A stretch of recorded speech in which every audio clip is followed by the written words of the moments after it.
दुनिया की सबसे पावरफुल पेमेंट कंपनी कौन सी है? वीज़ा, मास्टर कार्ड या पेपाल?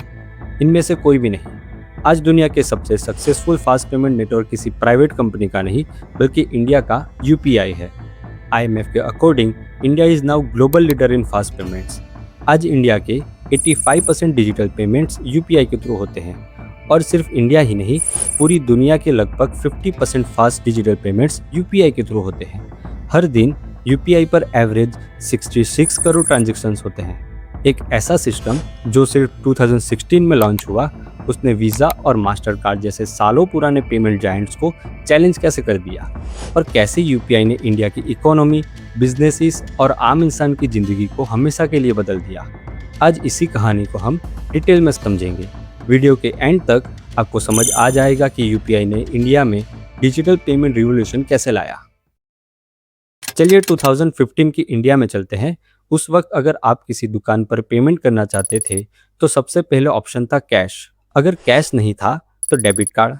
लेकिन प्रॉब्लम ये थी, हर छोटी दुकान के पास कार्ड मशीन नहीं होती थी, और कार्ड मशीन लेना भी बहुत महंगा था। ऑनलाइन पैसे भेजने के लिए account number, IFSC code, bank का नाम और फिर OTP।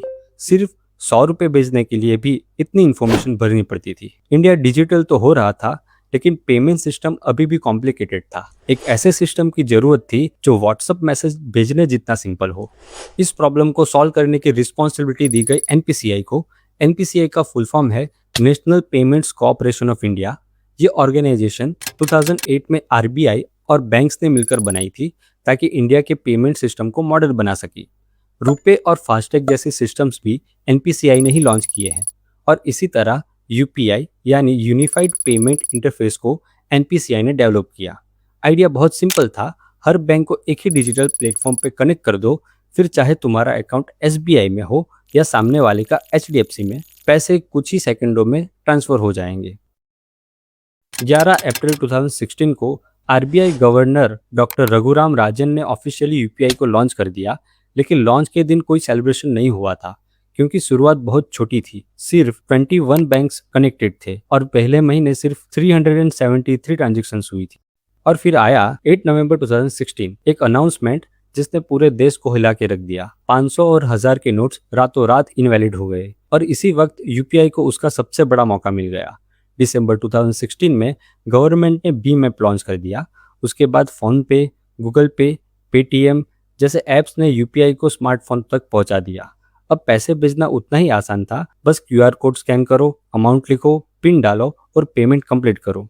आज दुनिया इंडिया से सीख रही है। Singapore, UAE, France, Sri Lanka, Mauritius और कई दूसरे देशों के साथ यूपीआई कनेक्टिविटी शुरू हो चुकी है।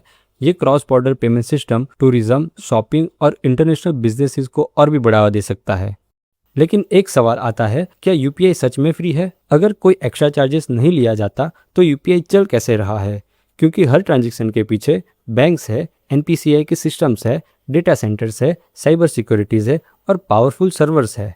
इन सबको चलाने में कॉस्ट तो लगती है, फिर भी यूपीआई पर ट्रांजैक्शन फी नहीं ली जाती है, क्योंकि गवर्नमेंट और आरबीआई ने यूपीआई को पब्लिक डिजिटल इंफ्रास्ट्रक्चर के रूप में डेवलप किया है।